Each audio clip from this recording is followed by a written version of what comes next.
What's up, everybody? It's Jeremy here from Ocean Bound, and I am stoked to be doing this video. Finally, my review of the F-One SK8 850. Thank you to everyone who's stuck with me over the past few skate session videos. Been really fun getting to know this foil, and you know, you've seen my stoke and my first impressions on it, and now I will tell you of all the culminated wisdoms and thoughts that I have gained from these sessions. What is a skate?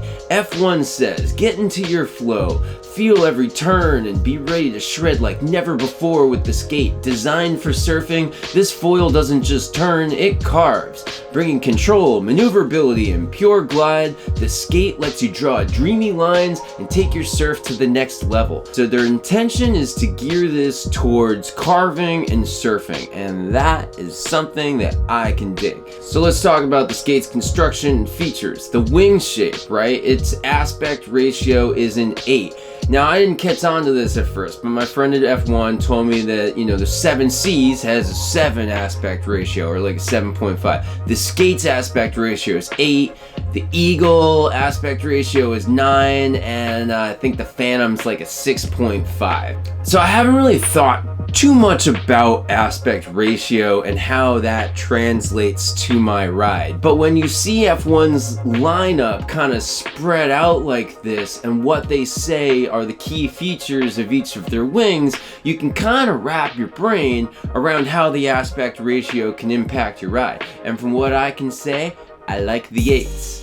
The shape of this wing is beautiful, it's simple. It does have an anhedral angle in the middle, which tapers off to flat on like a horizontal plane on the ends. This design kind of reminds me of the Armstrong high aspect foils. In fact, I took out my HA 925 to compare the curves with the skate, and I was blown away how similar they are. You know, if anything, I would say this SK8 850 is a chopped 925. I've never wanted to defile my HA wings by chopping them, but I'm kind of tempted to do that at this point. The front of the wing profile gives you both a locked-in feeling like on the straight, but it also gives you some sweet carvability.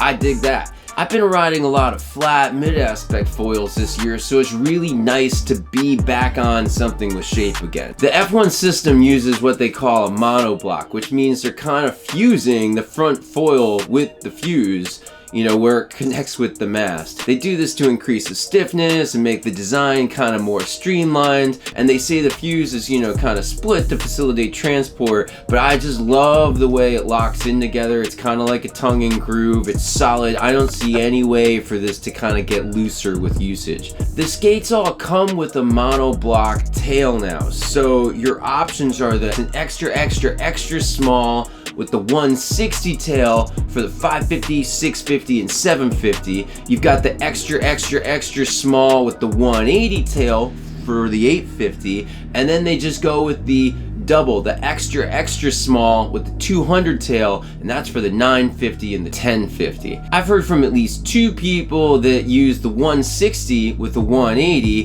which gives it more speed, and then I've also heard people using the 180 on the 750 to give it more stability. I personally really like how companies make tails that, you know, kind of give you no shimming options as long as, you know, the tail doesn't feel like there's any sort of drag, and trust me, with these skates, you don't feel any sort of drag. The XXS, I'm just gonna call it XXX and XX. The XXX actually is about 2 to 3 centimeters shorter than the 60 centimeter fuse that I usually ride. So, you know, it kind of makes it quick to maneuver, and it's not as tweaky pitch-wise as, say, like a 50 centimeter fuse, which is like the next option down in the Armstrong stuff.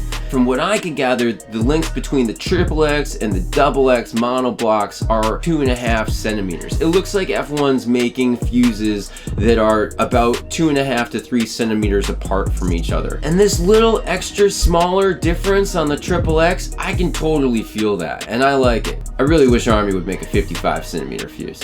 So moving on to the mast, I requested an 80 centimeter mast because that's what I usually ride, and they sent me a 80 centimeter carbon 16 mast. They also have the high modulus carbon mast. Going forward, they're going to be having the carbon 16 and then the high modulus carbon 14. The numbers refer to the thickness, the millimeter thickness.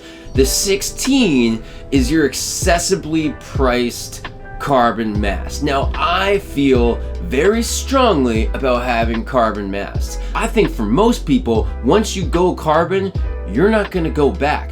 But you don't need to necessarily spend the money on these high modulus carbon masts if you're just kind of getting into it. So I really respect the fact that F-One is trying to make at least one of their masts accessible to newer people. The regular carbon mast has a little flex to it. Flex does not mean bad. It usually transfers to a smoother ride. I mean, you could get too much flex. I promise you this is not the case with their masts. So here's the deal. If you're ripping harder in the surf, and if you're pumping, maybe getting to downwinding with some really wide foils, then the high modulus masts are going to be great, and that's probably what you're going to want. But if you're an intermediate rider, or even like kind of closer to a beginner, chances are you're not going to find any issues with that carbon 16 mast. But if you want zero flex, by all means, go high modulus.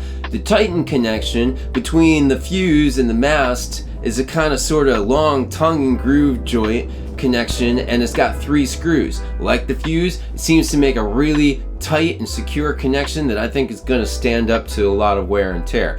The base plate on the top of the mast has screw holes going into it, which is a little departure from what I would say is the industry standard when you can slide your screws in. It adds extra steps to setting up.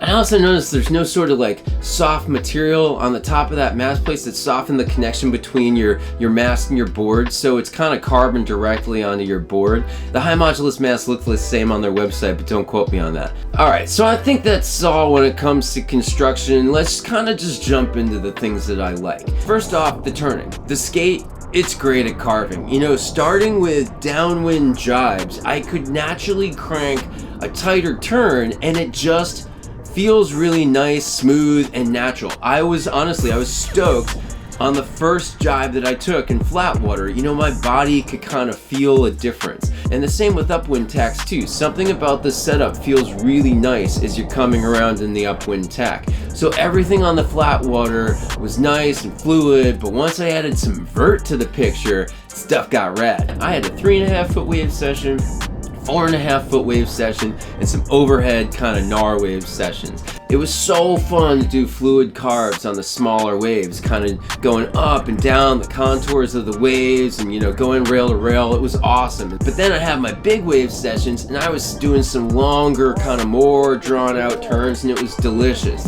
So pumping. The pump cadence is quicker than most of my Army foils, which is to be expected with a little bit of a shorter fuse, but it's smooth and fluid and it felt intuitive. It felt quick but also easy. So when I was on those like small fast groundswell waves, I could easily stay with them with the pumping. It was really nice. The smoothness was there at all times. I've gotten a comment about how I looked more fluid in these sessions than I usually look with my Army gear. I mean, that's cool. It felt smooth too. It's hard to say whether it was really smoother than my normal gear. I will say though that the 850 at speed was really nice. You'd think that, you know, it could be a little more pitchy with the shorter fuse, but that totally wasn't an issue. It was pitchy in like a good and controllable way. I used to ride a short Army fuse and it was just really touchy. You know, your toes could like move the wrong way and it would just set off some dramatic, you know, larger movement. The carbon 16 mast I think probably helped the smoothness too. It makes carving more smoother and fluid. And you get a little spring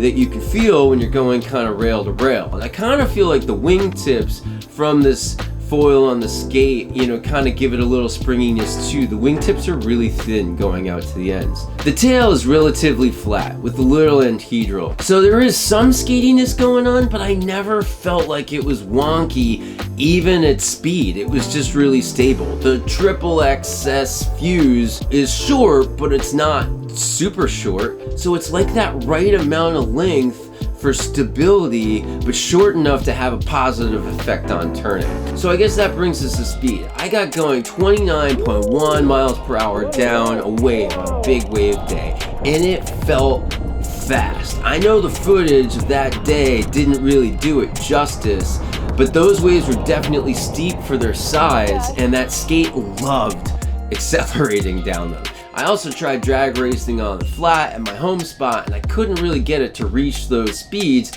which is kind of expected. But on the flat, when I was drag racing, I was averaging the same speeds on my HA 925 as I would with the Skate 850. But geez, that 750 skate must totally rip with that 160 tail. I definitely would want to have one of those in my quiver. The lift was good.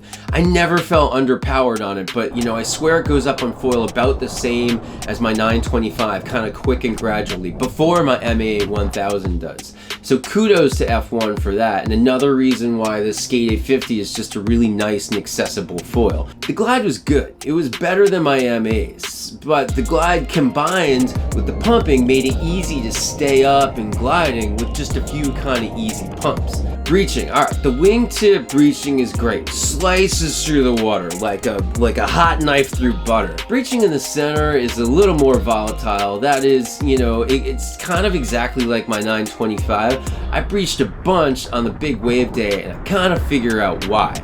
I know some of you guys think I should be on a longer mast for that sort of thing, but I prefer the 80 for many reasons, so I'm going to make it work for all sessions. But I've been on the MA 1000 for almost a year now, and there's this sort of kind of breach resistance that are built into the MAs. So I used to be pretty good at controlling my pitch with my HA, because you had to, and now after this last year of being on MAs, I'm just a little sloppy. So anhedral foils are just a little more prone to explode if they kind of breach in the middle, but that's fine, you just kind of get used to it. And when it comes to pitch control, again, I just want to say that this is great. It doesn't nose up at speed or anything. You know, it's really nice and balanced from front to tail. The jumping was totally fine. It left the water really nicely and also re-entered back into the water really nicely as well. I was getting decent height on railies, and I think that was because it was able to kind of snap up and out to the side very predictably, but also quickly too.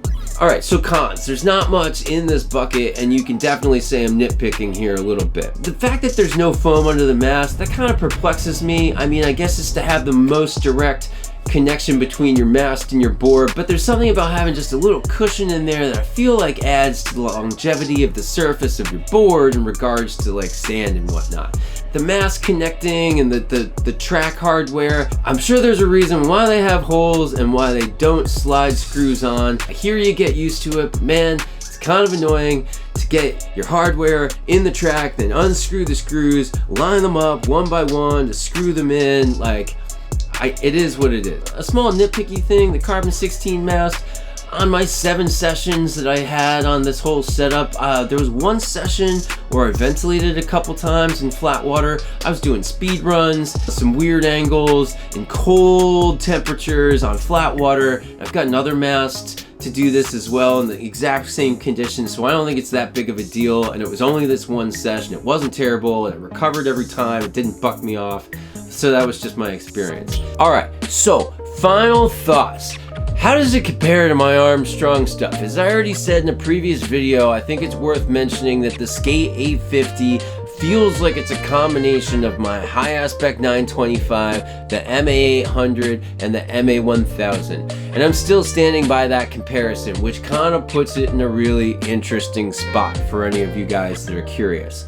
But F1 has made a plug-and-play product that totally performs. I concur, you know, it does have speed and stability, and it likes to carve. You know, it's really efficient on foil, has a really nice shape and contour for carving with the monoblock fuse construction in both the foil and the stab, which is just totally solid. And I feel like they've nailed the span between the foil and the fuse, which gives it really great turning, stability, but also like a really quick but natural pump cadence. So bravo F1, you made a great foil here, and I'm totally stoked that you sent this to me to demo. So a huge thanks to F1 for sending that on, and a huge thanks to all of you guys for watching. If you're interested in seeing some more of my videos, please consider clicking that subscribe button if you haven't done so already. Drop me a comment, let me know if you've ridden the skate, what you think about it. Feel free to ask me any questions about that or anything else. I love talking with you guys. And with that, I hope everyone is doing well out there. I'll see you soon on the flip, and I wish you all an awesome day. Later!